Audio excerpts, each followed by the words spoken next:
Malam Bapak Ibu Dewan Guru di seluruh Nusantara.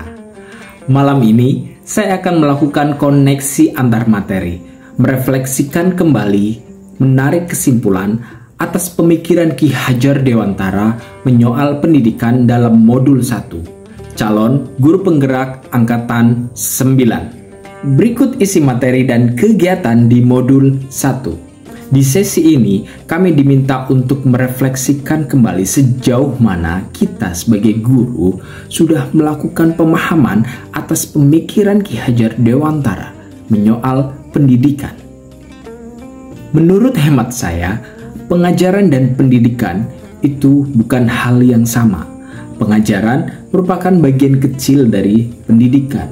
Pengajaran merupakan proses transformasi keilmuan untuk mencapai kecakapan hidup seorang anak lahir dan batin.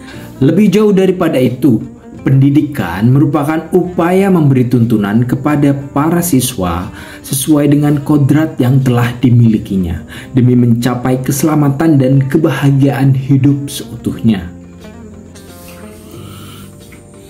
Dari situlah kemudian saya berefleksi, saya ingat-ingat kembali apakah saya selaku pendidik sudah betul-betul memanfaatkan posisi saya semestinya? Apakah selama ini saya hanya menuntut mereka untuk melakukan A, menuntut mereka untuk menjadi B, dan seterusnya. Kita lupa bahwa mereka seharusnya kita tuntun menuju kebahagiaan dan keselamatan yang hakiki sesuai dengan kodrat yang dimiliki anak-anak itu. Sebetulnya mereka tak jauh beda dengan biji-bijian yang ditanam di semai para petani. Bila mereka kemudian ditempatkan di tempat yang subur, mendapat pengairan yang cukup, mendapatkan intensitas cahaya yang cukup, insya Allah mereka akan tumbuh subur. 3 prinsip penting yang perlu dipegang oleh para pendidik. Pertama, bahwa pendidikan anak sudah saatnya menuntun mereka kepada kodratnya masing-masing. Kodrat terbagi menjadi 2. Yang pertama kodrat alam dan yang kedua kodrat zaman. Kodrat alam adalah semacam pendidikan itu harus mampu mengadaptasi dengan konteks sosial budaya masing-masing, bahwa siswa Indonesia akan jauh berbeda dengan kodrat siswa yang ada di Jepang karena secara musim saja sudah berbeda. Pun kita juga tidak bisa lepas dengan yang namanya kodrat zaman. Kodrat zaman ia lebih luas daripada kodrat lokal. Ia semacam keharusan mengikuti arah globalisasi. Kalau pendidikan tidak menyesuaikan dengan arah globalisasi, kita akan tertinggal dan tidak maju. Mereka semua sudah mengikuti arah globalisasi, sementara kita masih berada pada titik lokal saja. Oleh karenanya, baik kodrat alam maupun kodrat zaman, keduanya harus harmoni.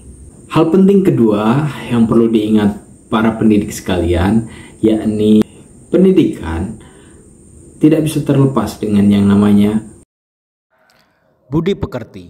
Budi artinya perpaduan antara gerak akal dan gerak perasaan, dan pekerti yang artinya tenaga. Ketika ketiganya berkolaborasi, maka akan menghasilkan karya-karya.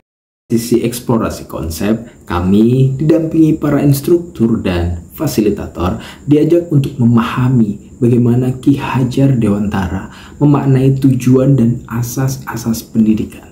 Sejak didirikannya Taman Siswa, Ki Hajar Dewantara menginginkan adanya kemerdekaan Indonesia atau kemerdekaan belajar. Pendidikan yang memanusiakan manusia, yang memerdekakan manusia sesuai dengan kodratnya. Untuk mencapai kemerdekaan belajar yang paripurna, maka pendidikan di Indonesia itu harus mengalami perubahan, di mana perubahan itu memiliki 3 prinsip. Yang pertama, asas kontinuitas, asas konvergensi, dan asas konsentris. Di ruang kolaborasi, saya bersama teman-teman calon guru penggerak lain berdiskusi untuk menyampaikan sosiokultur budaya yang ada di wilayah kita untuk kemudian didiskusikan bersama dan diangkat satu tema umum, kemudian diterapkan sebagai budaya lokal yang nantinya bisa memperkuat atau mempertebal nilai lokalitas siswa dan kemudian diaplikasikan di sekolah kita masing-masing. Setelah berdiskusi panjang, akhirnya kami memilih istilah kerigan. Kerigan di wilayah kami merupakan satu istilah untuk memaknai kegiatan gotong royong yang diawali dengan satu musyawarah bersama pastinya, untuk kemudian kami langsungkan kegiatan gotong royong tersebut. Setelah itu kami dedel nilai-nilai apa yang terkandung dalam kegiatan budaya kerigan ini. Pada sesi demonstrasi kontekstual melalui lagu, puisi, karikatur, gambar, atau karya-karya lainnya, disitulah kiranya pemahaman kita atas pemikiran Ki Hajar Dewantara sudah betul-betul diaplikasikan ke dunia pendidikan, ke ruang kelas. Di ruang elaborasi pemahaman, kami calon guru penggerak didampingi instruktur mengelaborasi pemikiran Ki Hajar Dewantara secara bersama-sama. Di ruang itu pula, calon guru penggerak asal Provinsi Jawa Tengah bertemu dan saling mengelaborasi, berbagi mengenai pengalaman aplikatifnya pemikiran Ki Hajar Dewantara di kelas kami masing-masing.